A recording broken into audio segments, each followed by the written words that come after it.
C'est l'un de ces paradoxes de notre monde moderne. L'écologie, oui, mais à quel prix? Dans la Marne, les riverains d'Essarles et Cézanne sont vent debout contre l'installation d'un méthaniseur. Un méthaniseur destiné à réduire l'empreinte carbone des agriculteurs du territoire. Mais voilà, les nuisances sont déjà bien présentes et devraient se multiplier avec le temps. Sandra Julien, Raphaël Doumergue.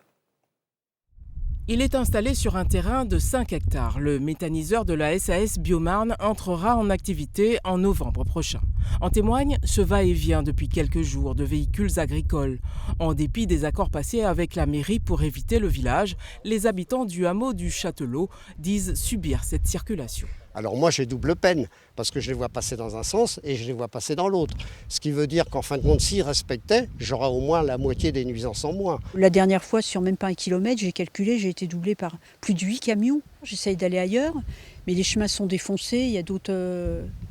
Je vais plus du tout sur cette route-là, c'est plus possible. Là, cette année, ils l'ont fait sur 2 fois, 3 fois. Mais dès qu'il sera en service, ce sera plus ça du tout, quoi. On a peur pour l'avenir.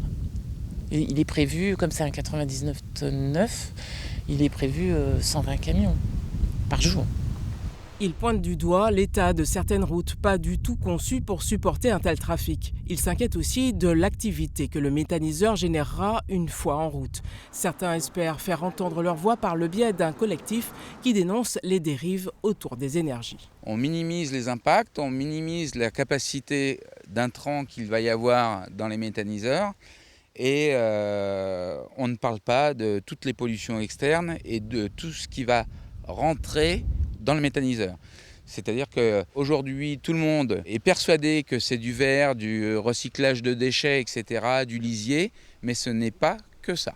Les promoteurs de Biomarne nous ont assuré avoir pris toutes les précautions pour éviter de polluer les sols et minimiser les désagréments. Le méthaniseur devrait fonctionner avec des cultures intermédiaires à vocation énergétique et seuls 15% des cultures alimentaires entreraient dans le process. À partir du moment où on ne veut plus utiliser d'énergie fossile, forcément, les modèles qu'on est obligé de sortir vont forcément générer, à un moment ou à un autre, un minimum d'aléas. C'est comme ça. Il reste beaucoup d'incompréhension. Pourtant, une réunion et une enquête publique avaient été organisées.